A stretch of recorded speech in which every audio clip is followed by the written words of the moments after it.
नमस्कार साथियों, आपके अपने YouTube परिवार पर एक बार पुनः आप सभी साथियों का बहुत बहुत स्वागत है।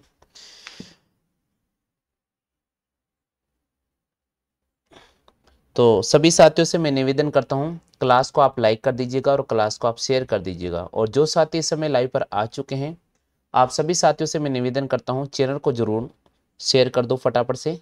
तो आज आपके सामने अगला जो रीजनिंग का क्लास है, ये तीसरा बहुत ही बेहतरीन मॉडल पेपर है। रेगुलर में आपके सामने मॉडल पेपर करवा रहा हूं साथियों। पहले मैंने सोचा कि एक साथ करवा दूं, लेकिन फिर मुझे आप लोगों का कहना था कि सर नहीं सर, आप अलग अलग मॉडल पेपर करा दीजिएगा। रीजनिंग का अलग लाइए, आपने कहा सर राजस्थान जीके का अलग लाओ, आपने कहा सर शिक्षण अभिरुचि का अलग लाओ, आपने कहा हिंदी का अलग लाओ। मैंने कहा चलो ठीक है, सारी व्यवस्था करते हैं आप लोगों के लिए। तो जो आप मांगोगे हम आपको देने के लिए तैयार हैं। बस हम आपसे मांगते हैं कि आप क्लास को पूरा देखा करो। अगर आप क्लास को पूरा देखोगे तो आपको निश्चित ही एक अच्छे मार्क्स मिलेंगे। बीएसटीसी का जब आप पेपर देने जाओगे, अच्छा रिकॉर्ड बनाओगे आप साथियों। तो मैं निवेदन करता हूं, क्लास को हमेशा पूरी देखा करो। हाँ भाई, स्क्रीन पर आपको ऐसा प्रश्न नजर आएगा, ये बहुत ही सिंपल क्वेश्चन है। और ये मान के चले कि ये जनरली अभी नया जो लेटेस्ट पैटर्न है आपके सामने वो इंक्लूड हुआ है। ये बहुत इंपॉर्टेंट चैप्टर है और चैप्टर का जो नाम है वो है मैट्रिक्स। बहुत इंपॉर्टेंट है, मैट्रिक्स वाला जो चैप्टर है साथियों आपका नया ऐड हुआ है, बहुत इंपॉर्टेंट है। यहाँ पर क्वेश्चन दे रखा, निम्न मैट्रिक्स को आपको ध्यान पूर्वक पढ़ना है और उसके बाद आपको ये बोल रहे हैं कि निम्न प्रश्नों को उत्तर दीजिए। यहाँ बोल रहा है कि भाई नाइस को क्या लिखा जाएगा, उत्तर दो नाइस को क्या लिखा जाएगा। ऐसा अगर प्रश्न आता है तो कहीं घबराने की जरूरत नहीं है, आपको केवल यहाँ देखना है। देखो साथियों, यहां पर देखना, पहला एन, एन कहां नजर आ रहा है, इसमें कहीं नजर आ रहा है क्या? बोले कहीं पर भी नजर नहीं आ रहा। इसमें देखो भाई एन कहीं नजर आ रहा है, बिल्कुल एक तो यहां पर नजर आ रहा है, थोड़ा समझना। एक एन यहां पर नजर आ रहा है, एक एन यहां पर नजर आ रहा है, एक यहां पर नजर आ रहा है, एक यहां पर नजर आ रहा है और एक यहां पर नजर आ रहा है। यानी मैं आपको समझाने का प्रयास कर रहा हूं भैया, मैं आपको समझाने का प्रयास कर रहा हूं। एन का जो कोड होगा, एन का कोड क्या क्या हो सकता है एन के लिए। देखिए साथियों, एन के लिए अपन क्या लिखेंगे, ये है अपने पास 5 6 7 8 और ये 9 लिखना भैया, ठीक है। एन को अपन क्या लिख सकते हैं, एन को हम एक तो लिख सकते हैं साथियों, यहां पर थोड़ा समझने का प्रयास करना। देखिए भैया, ये हमारे पास यहां से स्टार्ट हो रहा है, ये हमारा 0 1 फिर 1 1 11 इस प्रकार ही चलता है, ठीक है साथियों। तो यहां पर इसको क्या लिखा जाएगा, यहां पर इसको लिखा जाएगा साथियों, यहां देखिए, ध्यान से देखिएगा, इसको हम 95 लिख सकते हैं। क्या लिख सकते हैं भैया, 95। तो सबसे पहले मैंने लिखा 95, इसको अपन 95 लिख सकते हैं, पहला पॉइंट। दूसरा क्या लिख सकते हैं साथियों, इस n को अपन 66 लिख सकते हैं, यहां लिखा मैंने 66 लिख सकते हैं। और n को क्या लिख सकते हैं, और देखिए भाई मेरे n को अपन लिख सकते हैं, इसके अकॉर्डिंग चलेंगे तो 78 लिख सकते हैं। क्या लिख सकते हैं भाई मेरे, 78 लिख सकते हैं। और n को क्या लिख सकते हैं, n को इसके अकॉर्डिंग चलेंगे तो 87 लिख सकते हैं। क्या लिख सकते हैं भाई मेरे, 87 लिख सकते हैं। और क्या लिख सकते हैं और अगर मैं यहां की बात करता हूं साथियों, 95 अपन ने लिख दिया, और क्या लिख सकते हैं, और कहा नजर आ रहा है, ये नजर आ रहा है साथियों। और हम इसको साथियों 59 भी लिख सकते हैं। क्या लिख सकते हैं, 59 भी लिख सकते हैं। ये मैंने आपके सामने लिखा कि एन के हमारे पास में ये कोड होगी, एन के हमारे पास में ये कोड होगी, ठीक है भैया। अब आप देखो, इसमें आप देखिए भैया मेरे, यहां एन की बात करते हैं, उसके बाद लिखा हुआ आई। क्या लिखा हुआ भाई मेरा, आई। तो यहां मैंने आपके सामने लिखा है आई। अब आई का कोड क्या क्या होगा, पहले अपन आई का कोड देखते हैं। अब एन जिस प्रकार आपने निकाला है उसी प्रकार हमें आई निकालना होगा, उसी प्रकार हमें क्या निकालना होगा भाई मेरे, आई निकालना होगा। तो थोड़ा समझने का प्रयास, आई कहां कहां नजर आ रहा है, सबसे पहले यहां नजर आ रहा है। आई को हम लिख सकते हैं भाई मेरे 65, आई को हम क्या लिख सकते हैं, पहला नंबर मैंने बोला 65 लिख सकते हैं। और क्या लिख सकते हैं आई को, आई दूसरे रो में कहा नजर आ रहा है, ये नजर आ रहा है। आई को हम 86 भी लिख सकते हैं। क्या लिख सकते हैं भाई मेरे, 86 लिख सकते हैं। और क्या लिख सकते हैं साथियों, आई को, आई को और क्या लिख सकते हैं साथियों, देखो यहां पर आई, यहां पर भी नजर, आई को हम 77 भी लिख सकते हैं। क्या लिख सकते हैं, 77। आई को और क्या लिख सकते हैं, ये 9 नंबर है, आई को हम लिख सकते हैं साथियों, यहां से हमने 99 भी लिख सकते हैं। क्या लिख सकते हैं भाई, 99 भी लिख सकते हैं। और क्या लिख सकते हैं आई को, आई को हम भाई मेरे 58 भी लिख सकते हैं। क्या लिख सकते हैं, 58 भी लिख सकते हैं। तो ये आई के हमारे पास में नंबर हो गए। इसी प्रकार हम निकालेंगे साथियों NIC का निकालेंगे। अब देखो भाई सी कहां का नजर आ रहा है, सी का नंबर देखो, सी देखो भाई यहां पर नजर आ रहा है। तो सबसे पहले 0 0, सी को हमारे पास कोड हो जाएगा 0 0। उसके बाद सी दूसरी लाइन में कहीं नजर आ रहा है क्या, बिल्कुल नजर आ रहा है। ये देखिए सी का कोड हो जाएगा साथियों 12 हो जाएगा। इसके अलावा तीसरी लाइन में कहा नजर आ रहा है, ये नजर आ रहा है तो 24 हो जाएगा सी का कोड। इसके अलावा कहा नजर आ रहा है, इसकी बात करते हैं तो यहाँ नजर आ रहा है, तो यहाँ के लिए हमारे पास 33 कोड हो जाएगा। और देखो साथियों इस लाइन में कहा नजर आ रहा है, ये नजर आ रहा है, तो यहाँ के लिए हमारे पास 41 कोड हो जाएगा। ये सी का कोड हो गया। इसी प्रकार ई का कोड की मैं बात करता हूं तो देखिए भैया ई कहाँ कहाँ नजर आ रहा है, थोड़ा समझने का प्रयास करना। आवाज तो आ रही है सभी को? हाँ भैया ई कहाँ कहाँ नजर आ रहा है। अब ई को देख लेते हैं। इस रो में हम ई को देखते हैं। ई देखो भैया पहले 02 पे नजर आ रहा है, ये लिखा मैंने 02। उसके बाद देखो ई और कहाँ नजर आ रहा है, दूसरे रो में 1 और 4, तो ये लिखा मैंने 1 और 4। उसके बाद दूसरी लाइन में देखो 2 और 1, ये हो जाएगा मेरे पास 21। तीसरी लाइन की बात करते हैं 3 और 0, यहां पर हो जाएगा साथियों 3 0। चौथी लाइन की बात करते हैं साथियों 4 और 3, ये देखिए साथियों मैंने लिखा 4 और 3। इस प्रकार आपको एक कोड निकालना होगा, ठीक है। ऐसे तो आपको पहले कोड का चयन करना होगा, अब आपको देखना होगा सही आंसर क्या बैठेगा। ऐसे में आज आपको 3 क्वेश्चन कराऊंगा और कल भी और कराऊंगा, ठीक है। पहले समझते हैं इसका सही कोड क्या होगा। देखिए भैया अब सबसे पहले देखो सबसे पहले देखो यहां पर n में 66 नजर आ रहा है, ये देखो भाई पहले ऑप्शन में 66 नजर आ रहा है। अब दूसरा आ रहा है 58, दूसरा आ रहा है 58, देखो भाई इसमें कहीं 58 नजर आ रहा है क्या? बिल्कुल यहां 58 नजर आ रहा है, इसका मतलब यहां पर भी 58 नजर आ रहा है। 33 नजर आ रहा है क्या? बिल्कुल यहां पर देखो भैया 33 नजर आ रहा है, ये नजर आ रहा है। 02 नजर आ रहा है क्या? बिल्कुल 02। तो हमें यहां पर राइट करना होगा, इस प्रश्न का सही जवाब होगा भाई मेरे ए ऑप्शन। ए ऑप्शन इस प्रश्न का सही जवाब होगा। आप में से सभी साथियों के समझ में आ गया क्या? आप में से सभी साथियों के समझ में आ गया क्या? जल्दी से बताइएगा। हाँ भाई आप में से सभी साथियों के समझ में आ चुका है क्या? आप में से सभी साथियों के समझ में आ चुका है क्या? फटाफट से मुझे बता दीजिएगा।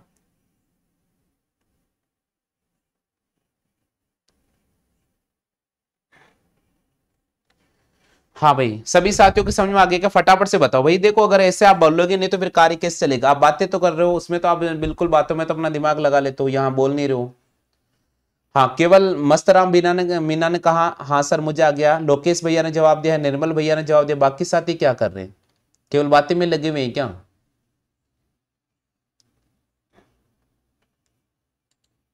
हाँ भाई बाकी साथी अगर मेरी आवाज सुन पा रहे हैं तो मैं निवेदन करता हूं आप सभी से, अगर आप मेरी आवाज सुन रहे हैं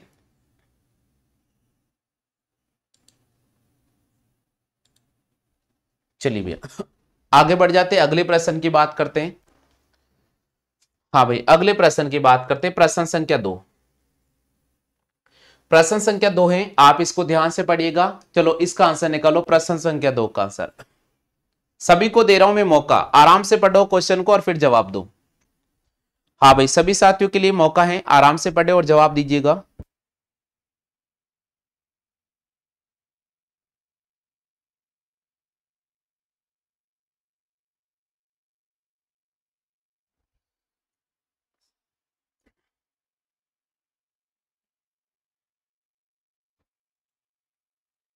जवाब करें भैया, प्रश्न संख्या 2 का आंसर क्या होगा?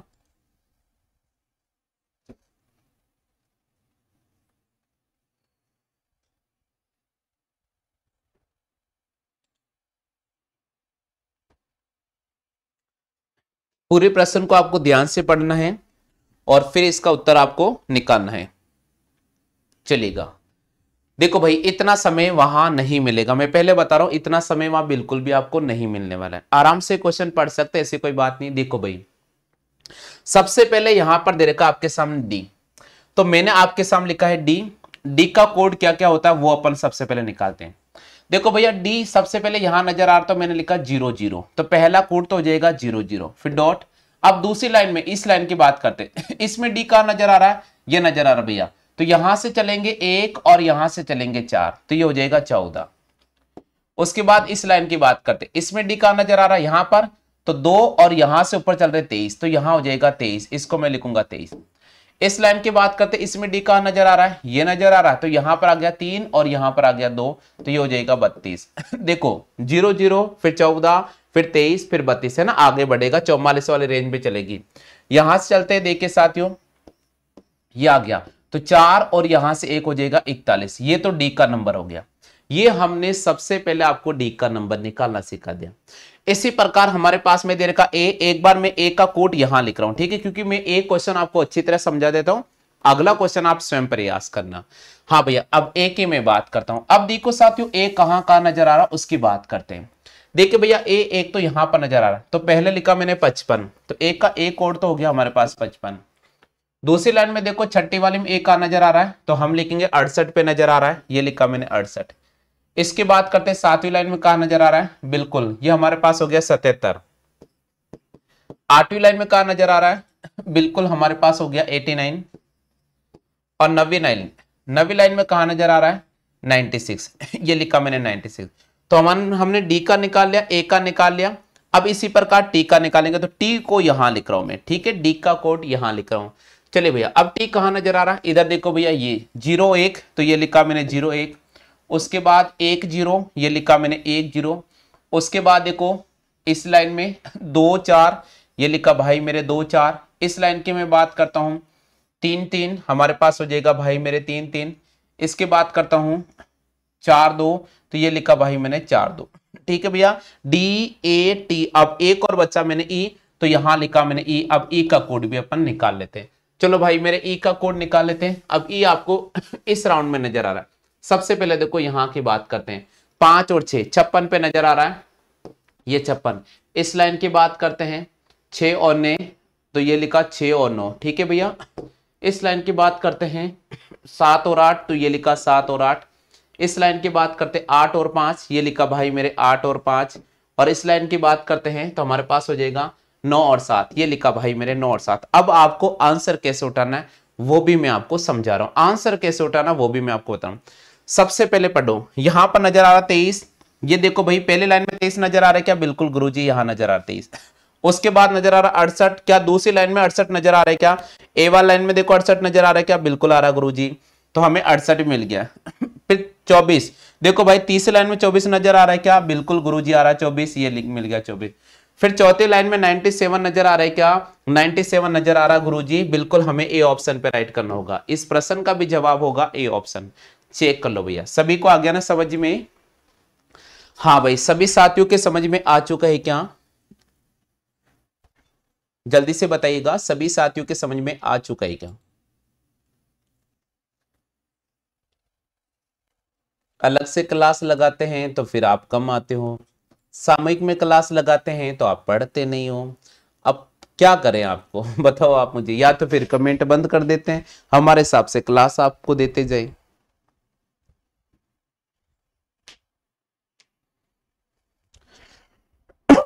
जल्दी से बताओ भैया आंसर,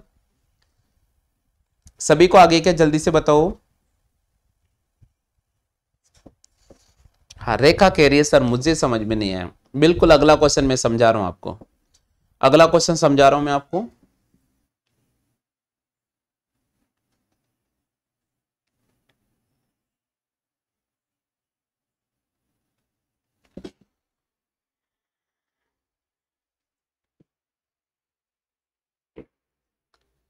हाँ भाई, अगला तीसरा प्रश्न है अपना।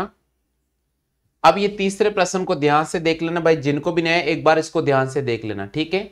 उसके बाद अगले पैटर्न में चेंज कर दूंगा, पहले तीसरे प्रश्न को आप ध्यान से देख लीजिएगा। तीसरा क्वेश्चन आपके सामने रखा है,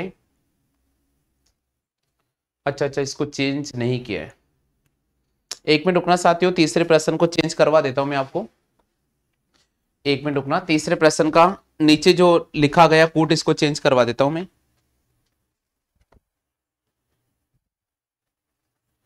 79 78 77, इसमें आप लिखो नॉइस, सही है, NOIC नॉइस, ठीक है भैया, ठीक है सर बोल रहे सही है सर, ठीक है निकालो नॉइस का, निकालो जल्दी से निकालो नॉइस का। हाँ नॉइस का निकालो जल्दी से भैया, ठीक है क्वेश्चन, ठीक है।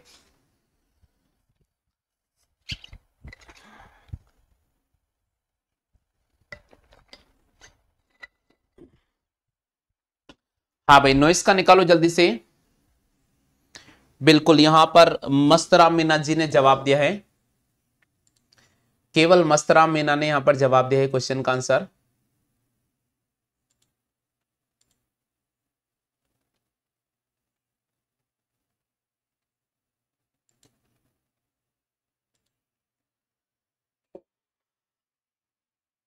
कुलदीप भैया ने भी जवाब दिया है यहाँ पर, और निर्मल सैनी ने यहां पर जवाब दिया है। चलिएगा, तो चलते साथियों यहां पर इस प्रश्न का आंसर क्या होगा थोड़ा समझिएगा। नॉइस। देखिए साथियों यहां पर लिखा हुआ है, अब मैं डायरेक्ट करना बता रहा हूं। 79 पे नॉइस नजर आ रहा है क्या, तो 79 पढ़ते हैं। ये देखो भैया 79 पे एन नजर आ रहा है, ये मिल गया एन। अब ओ की मैं बात करता हूं, क्या ओ 78 पर है क्या, तो 78 की बात कर, बिल्कुल भैया 78 पे ओ नजर आ रहा है, बिल्कुल। आई की बात करते हैं, क्या आई 77 पर है क्या, बिल्कुल भैया आई 77 पर है। उसके बाद एस की बात करते हैं, यहां से लेते हैं 14 पे देखो एस नजर आ रहा है क्या, 14 पर एस नजर आ रहा है, बिल्कुल आ रहा है। 20 पर देखो भाई मेरा ई नजर आ रहा है क्या, 20 पे देखो भाई मेरा ई नजर आ रहा है क्या, 20 नहीं भैया 20 पर ई नजर नहीं आ रहा, इसका मतलब पहला ऑप्शन नहीं होगा, पहला ऑप्शन नहीं होगा। यहां पर मिलाना बहुत जरूरी है, तो पहला ऑप्शन तो हमारे पास में नहीं होगा। तो पहला ऑप्शन जो साथी राइट कर रहे हैं भाई मेरे, गलत हो गया, पहला ऑप्शन तो नहीं होगा, यानी पहला तो हमारा गलत हो गया। ठीक है भैया, बी ऑप्शन की बात करते हैं। देखो एन 40 नंबर पे आ रहा है क्या, एन 40 नंबर पे आ रहा है क्या, बिल्कुल आ रहा है बी, बिल्कुल। उसके बाद देखो ओ 57 नंबर पे आ रहा है क्या, 57 में चेक करो भैया ओ आ रहा है क्या, बिल्कुल आ रहा है। उसके बाद देखो भाई मेरे आई 77 पर आ रहा है क्या, आई 77 पर आ रहा है। 69 पे देखो भाई मेरे एस नजर आ रहा है क्या, 69 पे देखो भाई मेरे एस नजर आ रहा है क्या, 69 पर एस नजर आ रहा है। 79 पे देखो भाई मेरे ई नजर आ रहा है क्या, 79 पे देखो भाई मेरे ई नजर आ रहा है क्या, नहीं 79 पे ई नजर नहीं आ रहा है। तो दूसरा ऑप्शन भी हमारे पास में रॉन्ग हो चुका है, दूसरा ऑप्शन भी रॉन्ग हो चुका है। चलिए भाई राउंड करते हैं, ऑप्शन नंबर सी की बात करते हैं। अब ऑप्शन नंबर सी की बात करते हैं। एन देखो 21 पे नजर आ रहा है क्या, एन देखो भाई मेरे 21 पे नजर आ रहा है क्या, बिल्कुल एन 21 पे नजर आ रहा है। 78 पे देखो ओ नजर आ रहा है क्या, 78 पे देखो ओ नजर आ रहा है क्या, 78 पे ओ नजर आ रहा है, बिल्कुल। 87 पे देखो भाई मेरे आई नजर आ रहा है क्या, 87 पे आई नजर आ रहा है, बिल्कुल आ रहा है। 99 पे देखो भाई मेरे एस नजर आ रहा है क्या, 99 पे देखो भाई मेरे एस नजर आ रहा है क्या, बिल्कुल आ रहा है। 88 पे देखो भाई मेरे ई नजर आ रहा है क्या, 88 पे देखो भाई मेरे ई नजर आ रहा है क्या, तो 88 पर ई नजर नहीं आ रहा भाई मेरे 85 पर नजर आ रहा है। इसका मतलब ये ऑप्शन भी हमारा रॉन्ग हो चुका है। चलिए भैया चलते अपन ऑप्शन नंबर डी की तरफ। ऑप्शन नंबर डी देखो भैया 12 पे एन नजर आ रहा है क्या, 12 की मैं बात करता हूं एन नजर आ रहा है, बिल्कुल आ रहा है। 30 पे देखो भाई मेरे हमारे पास में ओ नजर आ रहा है क्या, 30 पे देखो भाई मेरे ओ नजर आ रहा है, बिल्कुल आ रहा है। 32 पे देखो आई नजर आ रहा है क्या भैया, 32 पे देखो आई नजर आ रहा है क्या, 32 पे आई नजर आ रहा है, बिल्कुल आ रहा है। 69 पे देखो भैया 69 पे एस नजर आ रहा है क्या, 69 पे एस नजर आ रहा है क्या, बिल्कुल आ रहा भैया। 85 चेक करो भैया, 85 चेक करो, ई, बिल्कुल ये हमारा डी ऑप्शन राइट होगा, बिल्कुल इसका सही जवाब होगा डी ऑप्शन। ऐसे चेक करना आपको,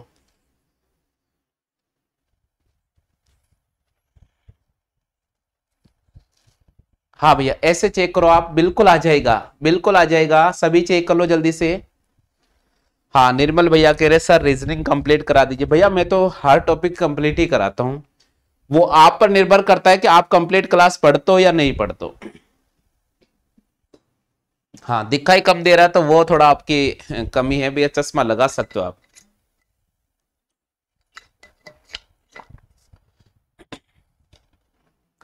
चलो आगे बढ़ जाते साथियों, प्रश्न संख्या 4 की बात करते हैं। हाँ भाई प्रश्न संख्या 4 आपको दे रखा है स्क्रीन पर। किसी भी पंक्ति में राम का स्थान ऊपर से 18वां है, किसी भी पंक्ति में राम का जो स्थान है वो ऊपर से 18वां है, उसी पंक्ति में मुकेश का स्थान नीचे से 38वां है। जब दोनों अपना स्थान बदल लेते हैं तो मुकेश का स्थान ऊपर से 32वां हो जाता है। तो पूछ रहा है पंक्ति में कितने छात्र होंगे, जवाब करो, जवाब करो, ये क्वेश्चन तो मैंने आपको करवा रखा है। अब इसका तो जवाब आना चाहिए ना भैया आपका, जवाब कीजिए फटाफट से।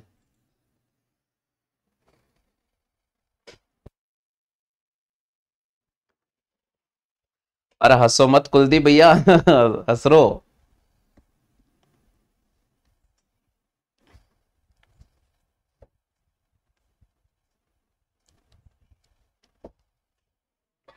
फटाफट से जवाब करो भैया, आंसर क्या होगा?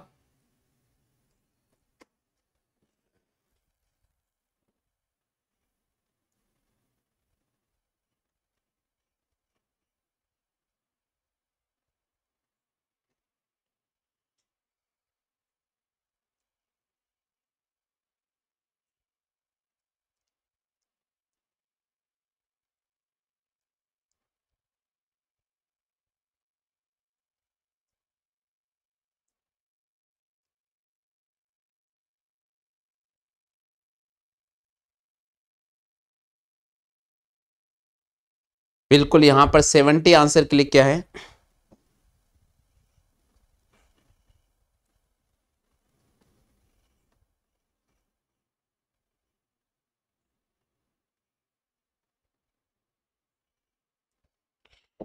हम्म, 70 आंसर, बहुत अच्छी बात है। बी ऑप्शन आया है यहां पर। और देखते हैं किस साथी, केवल 3 साथी।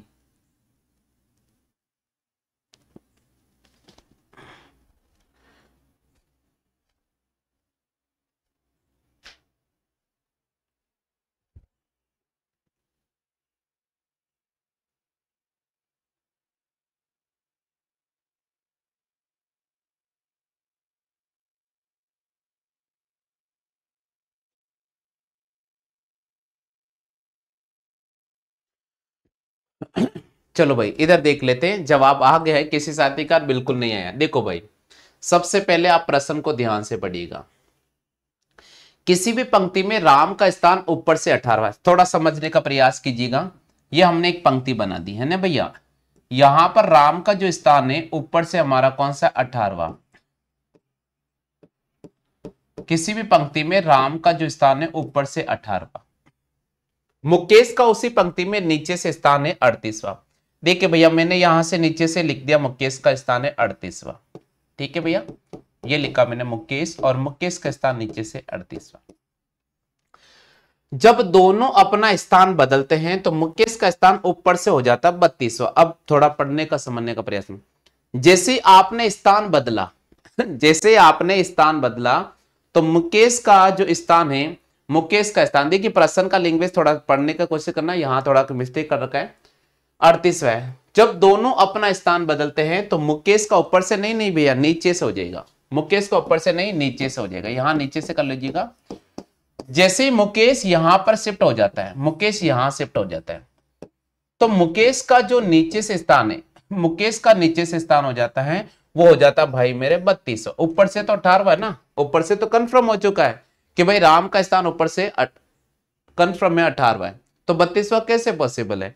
जब मुकेश पहले 38वें स्थान पे था, पहले 38वें स्थान पे था, कहां पर था भैया? 38वें स्थान। जैसे वो स्थान बदलता है, जैसे वो स्थान बदलता है तो अब उसका जो नीचे से स्थान हो जाता है, जैसे वो स्थान बदलता है उसका ऊपर से 32वां स्थान हो जाता है। नहीं, नीचे से होगा, थोड़ा ध्यान रखिएगा, उसका नीचे से स्थान हो जाएगा 32वां। तो आप ध्यान रखिए भैया, नीचे से उसका स्थान कौन सा हो रहा है? 32वां हो रहा है। अब थोड़ा आप समझने का प्रयास कीजिए। तो आपसे बोल रहा है तो बताइए पंक्ति में कुल कितने छात्र हैं? तो आप क्या करें, इन दोनों को जोड़े।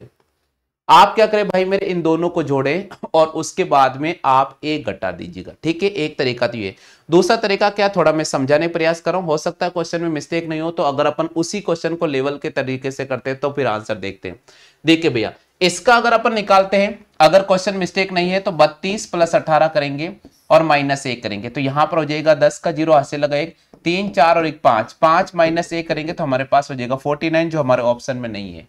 अब हम इसका दूसरे तरीके पर लेंगे। अगर मान लीजिए ऊपर से मैं स्थान लेता हूं तो इस क्वेश्चन को कहना क्या चाह रहा है, किसी भी पंक्ति में राम का स्थान ऊपर से 18वां है, तो देखिए भैया मैंने अब इसको ऐसे लिखा है, राम का स्थान आगे से चल रहा है 18वां, तो ये लिखा मैंने आगे से 18वां है। किसी पंक्ति में राम का स्थान आगे से 18वां है और उसी पंक्ति में मुकेश का स्थान नीचे से है 32वां, तो मैंने आपके सामने मुकेश को यहां लिखा, नीचे से स्थान उसका 32वां है, तो पीछे से ले लिया है, यहां पर लिखा मैंने 32वां। जब दोनों अपना स्थान बदलते हैं, इसका मतलब मुकेश आकर यहां बैठ जाता है, मुकेश आकर यहां बैठ जाता है, और रमेश, और क्या नाम उसका एक का, राम, राम आकर यहां बैठ जाता है। ठीक है भैया, जब दोनों अपना स्थान बदलते हैं जब दोनों अपना स्थान बदल लेते हैं तो मुकेश का स्थान ऊपर से हो जाता है 32वां। अब देखिए भैया, मुकेश का तो स्थान ऊपर से 32वां पॉसिबल ही नहीं है।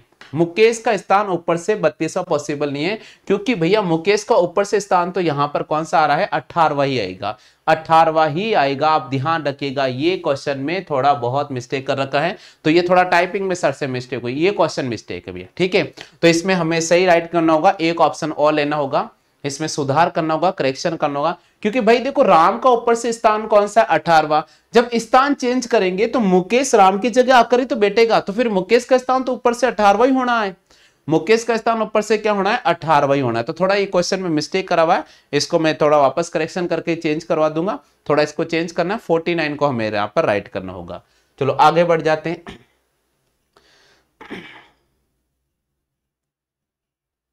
हाँ भाई, तो शायद इसमें मिस्टेक कर दी होगी, इसमें मिस्टेक कर दी होगी, इसको ले लेते छठे प्रश्न को। प्रश्न 4 और 5 में मिस्टेक है, शायद प्रश्न 4 और 5 में करेक्शन करवाना पड़ेगा। हाँ भैया, प्रश्न नंबर 6 की बात कर लेते हैं। हाँ भाई, छठे प्रश्न का जवाब दीजिएगा। प्रश्न संख्या 6 की बात कर लेते हैं, छठे प्रश्न का जवाब दो। प्रश्न संख्या 6 का जवाब करें। अंग्रेजी वर्णमाला में दाएं से 16वें अक्षर के दाएं 12वां अक्षर कौन सा होगा? अंग्रेजी वर्णमाला में दाएं से 16वें अक्षर के दाएं 12वां अक्षर कौन सा? ये अंग्रेजी वर्णमाला, ये मेरा सीधा हाथ है तो यहां आप लिखना है दाया, और इधर भैया अपना उल्टा हाथ है तो यहां पर लिखेंगे बाया। इस प्रकार अंग्रेजी वर्णमाला को लिखना है आपको, ठीक है भैया। अंग्रेजी वर्णमाला में दाएं से 16वां, यहां से 16वां, के दाएं 12वां, के दाएं 12वां। हमेशा ध्यान रखिए, जब भी दाया दाया बोले तो इन दोनों का आपको अंतर करना होगा। 16 में से 12 घटा दीजिएगा, 16 में से 12 घटाएंगे तो हमारे पास आ जाएगा 4। अब चौथा कहां से? दाएं से चौथा लेना भैया, दाएं से चौथा लेना। दाएं से कौन सा लेना भाई मेरे? दाएं से हमें चौथा लेना है। इसका मतलब 26वें स्थान पे कौन आता भाई मेरे? जेड आता है। 25वें स्थान पे कौन आता है? हमें ध्यान रखना, 25वें स्थान पे कौन आता है? वाई। 24वें स्थान पे कौन आता है? बताओ जल्दी से। एक्स आता है। और अगर मैं बात करता हूं साथियों 22वें स्थान पे यू वी डब्ल्यू, तो यहां पर आ जाएगा हमारे पास में डब्ल्यू, ठीक है भैया। तो आपसे क्या पूछ रहा है? आपसे यही तो पूछ रहा है, अंग्रेजी वर्णमाला में दाएं से 16वें अक्षर के दाएं 12वां अक्षर कौन सा होगा? तो दाएं से 16वें के दाएं 12वां अक्षर कौन होगा? 16 में से 12 घटाओ, चौथा हो जाएगा। दाएं से हमें चौथा नंबर लेना है, दाएं से चौथे नंबर पे कौन आ रहा है भाई मेरे? डब्ल्यू। तो यहां पर राइट करना होगा हमें, यहां पर डब्ल्यू को राइट, ठीक है भैया। आगे सभी साथियों के W को यहां पर राइट करना होगा, बिल्कुल W यहां पर सही जवाब आ रहा है। नहीं भैया, W होगा W। देखो 16 में से 4 गया तो हमारे पास, सॉरी 16 में से 12 गया तो 4 आ जाएगा ना। तो दाएं से चौथा अक्षर ही तो लेना है। दाएं से पहला अक्षर होगा जेड, दाएं से दूसरा होगा वाई, दाएं से तीसरा होगा एक्स, और दाएं से चौथा हो जाएगा W। आगे बढ़ते साथियों, प्रश्न संख्या 7 की बात करते हैं।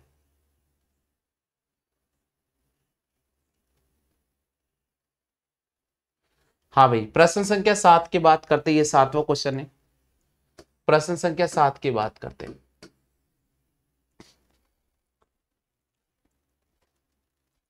सातवां प्रश्न है अपने पास में, अंग्रेजी वर्णमाला में बाएं से 16वें अक्षर के बाएं 12वां अक्षर कौन सा होगा? अंग्रेजी वर्णमाला में बाएं से 16वें अक्षर के बाएं 12वां। देखो बाएं से 16वां के बाएं 12वां, 16 माइनस 12 करेंगे तो यहां पर आ जाएगा 4। अब हमें चौथा लेना है, तो कहां से? बाएं से चौथा। तो बाएं से पहला हो जाएगा ए, दूसरा हो जाएगा बी, तीसरा हो जाएगा सी, और चौथा हो जाएगा भाई मेरे डी। तो हमें राइट करना होगा यहां पर डी को। डी इस प्रश्न का सही जवाब होगा। चेक करो क्या आप सभी साथियों के डी ऑप्शन आ रहा है क्या? चेक करो भैया, डी ऑप्शन आ रहा है क्या?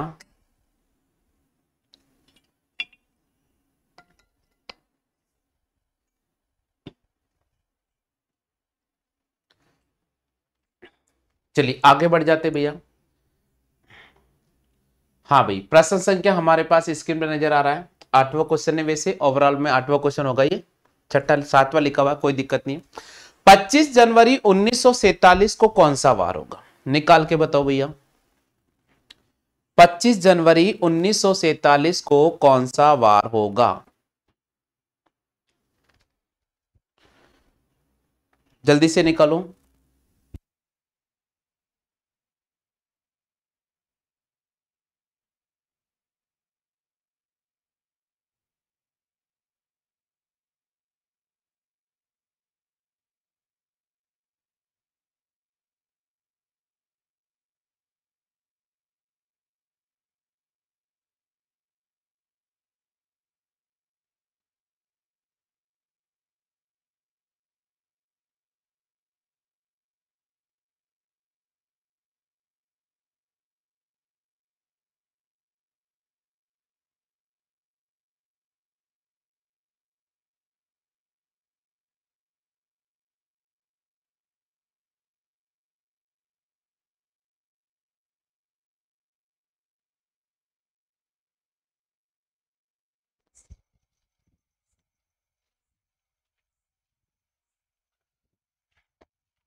हाँ भैया, जवाब दो जल्दी से, आंसर क्या होगा? क्या बात है, नहीं आया? इतना वेट करने के बाद भी नहीं आया आंसर, क्या बात है। यानी कैलेंडर पूरा पढ़ा और भूल गए। एक ही बात है, कैलेंडर पढ़ा और सारा भूल गए। चलो भाई कोई बात नहीं। मैंने आपको एक शॉर्ट पैटर्न बताया था, वो तो याद होगा ना। 25 प्लस जनवरी प्लस 1900 प्लस 47, 47/4 और इस पूरे में डिवाइड करना है किसका? 7 का। सबसे पहले देखो 47 जो वर्ष दे रखा, साधारण वर्ष है या लीप वर्ष है? हमें पता चल रहा है ये साधारण वर्ष है, और जब साधारण वर्ष होता है तो उस स्थिति में जनवरी का कोड हमेशा अपन 1 लेंगे। कितना लेंगे? 1। तो 25 प्लस जनवरी कोड 1 हो जाएगा। अब यहां बात कर रहे 1900 कोड क्या होगा? 1700 कोड होता है 4, 1800 को होता है 2, 1900 को हो जाता है 0, तो 1900 कोड हो जाएगा 0। 47 को 47 रखेंगे, इसमें 4 का भाग देंगे, 4 एकम 4, 4 एकम 4, 11 बार पूरा पूरा जा रहा है, और इन सब संख्या को जोड़कर 7 का भाग देंगे। अगर देखिए साथियों, 47 के अंदर अगर मैं 11 जोड़ता हूं, तो 47 में 11 जोड़ूंगा तो मेरे पास में हो जाएगा साथियों 58, 58 में 1 जोड़ूंगा 59, और 59 में मैं 25 जोड़ लेता हूं। तो 59 में मैं 25 जोड़ता हूं तो 8, 9 और 5 14 का 4 हाथ से लगा, 1 5 6 7, और ये हमारे पास हो जाएगा 8, 84 आ रहा। अब हम क्या करेंगे, इस 84 में 7 का भाग देंगे। किसका भाग देंगे? 7 का भाग देंगे। तो देखिए साथियों, 7 एकम 7, 7 दूनी 14, पूरा पूरा भाग जा रहा है। हमारे पास में यहाँ शेषफल बच रहा है साथियों, क्या हमारे पास में यहाँ जो शेषफल बच रहा है वो हमारे पास बच रहा है 0। कितना बच रहा है भाई मेरे? 0। सभी साथियों के समझ में आ गए क्या? जल्दी से बताइएगा। सभी साथियों के समझ में आ गएगा? एक बार सुन लीजिएगा, वापस समझा रहा हूं। एक बार सुन लो भैया, वापस समझा रहा हूं। आपको क्वेश्चन बोल रहा है कि 25 जनवरी 1947 को कौन सा वार होगा? थोड़ा समझने का प्रयास कीजिएगा। देखिए साथियों, 25 जनवरी 1947 कौन सा वार होगा? तो आपको लिखना 25 प्लस जनवरी प्लस आपको लिखना 1900 प्लस आपको लिखना 47 प्लस आपको 47/2 आपको यहां लिखना है 4। ठीक है भाई, और इस पूरी संख्या में 7 का डिवाइड। देखो 47 जो है हमारे पास में एक साधारण वर्ष है, और जब ये साधारण वर्ष होगा तो जनवरी का जो कोड हमें एक ही लेना पड़ेगा। क्या लेना पड़ेगा? एक ही लेना पड़ेगा, ध्यान रखिएगा। तो हम लिखेंगे 25 प्लस जनवरी का कोड हो जाएगा 1 प्लस 1900 कोड 0 प्लस 47 को 47 रखेंगे, इसमें इसका भाग देंगे 11 बार, और इन सबको जोड़कर हम 7 का डिवाइड करेंगे। देखिए साथियों, 47 में अगर मैं 11 जोड़ता हूं तो मेरे पास आता है 58, और 58 में 1 जोड़ूंगा 59, और इसी प्रकार 59 में मैंने 25 को जोड़ा, 9 और 5 14 का 4 हाथ से लगा, 1 5 6 7 और 1 8 84, भाग देने पर 0 शेषफल बचेगा, और जब 0 शेषफल बचेगा तो वार क्या हो जाएगा भाई मेरे? वार हो जाएगा शनिवार। तो हमें यहां पर राइट करना होगा डी ऑप्शन। डी ऑप्शन को राइट करना होगा। चेक करो आपके डी ऑप्शन आ रहा है क्या? D option.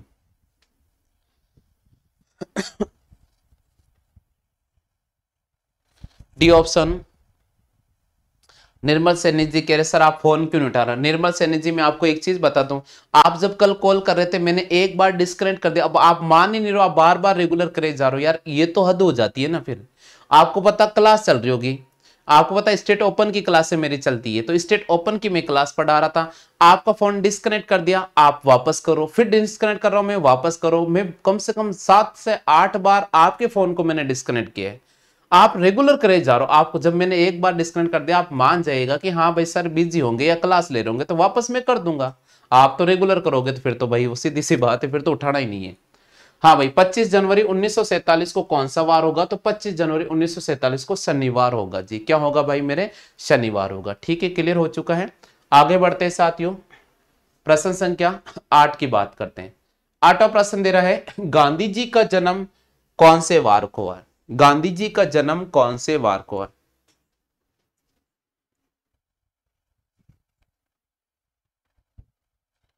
गांधी जी का जन्म कौन से वार को हुआ है, जल्दी से जवाब दो। महात्मा गांधी जी का जन्म कौन से वार को हुआ था। क्वेश्चन बहुत इंपॉर्टेंट है। महात्मा गांधी जी का जन्म कौन से वार को हुआ था। 2 अक्टूबर 1869। ये महात्मा गांधी जी का डेट ऑफ बर्थ है, 2 अक्टूबर 1869। अब आपको निकालना है 2 अक्टूबर 1869 को कौन सा वार था।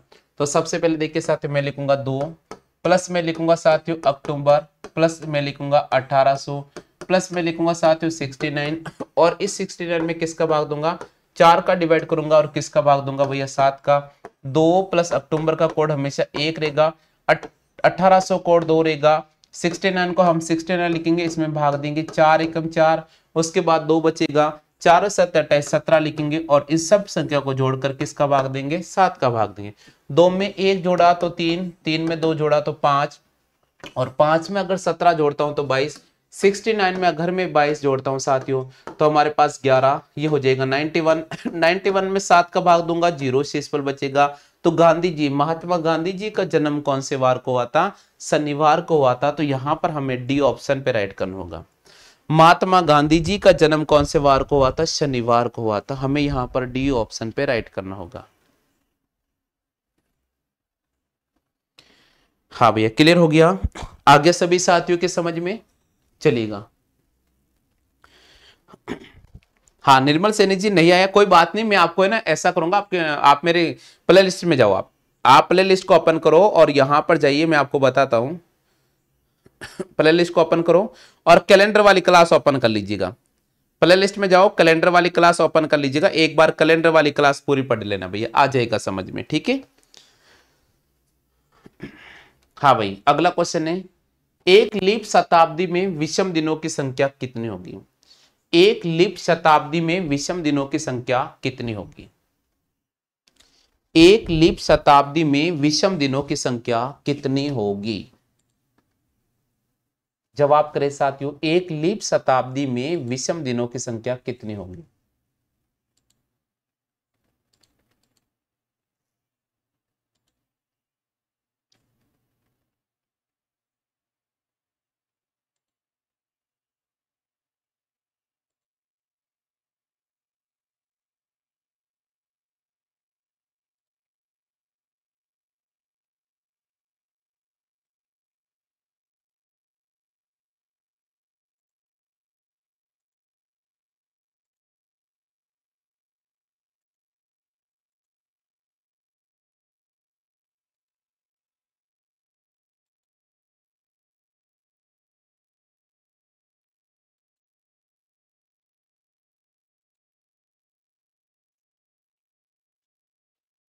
जल्दी से बताइए, नहीं पता, इधर देखो भाई, इधर देखो कैसे सोल्व करेंगे।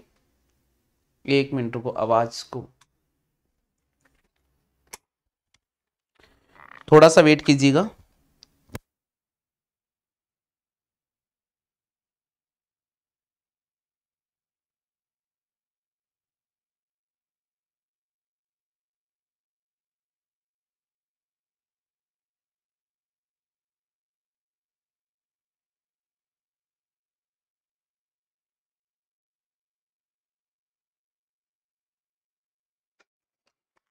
हाँ भाई आवाज आ रही है सभी को। जल्दी से बताइए सभी साथियों को आवाज आ रही है क्या?